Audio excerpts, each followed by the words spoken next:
प्रेम करायला वेळ पण लागतो ना.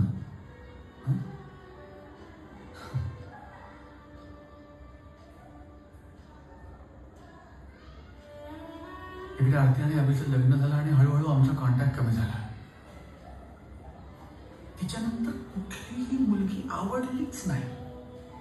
मी तुम्हाला खरं सांगू, ती मला का आवडायची, अजूनही का आवडते मला माहिती नाही, पण तिच्याबरोबर असलं ना फील होतं काहीतरी. माझं प्रेम येऊन थांबतं तिच्यापाशी.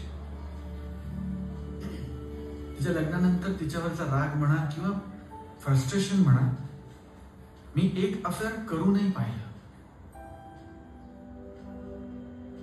जमलं नाही. का? ती बिचारी माझ्यात तिचं आयुष्य शोधत होते आणि मी तिच्यात आरतीला शोधत बसलो. पण नंतर परत तुमच्यात बोलणं झालंच नाही.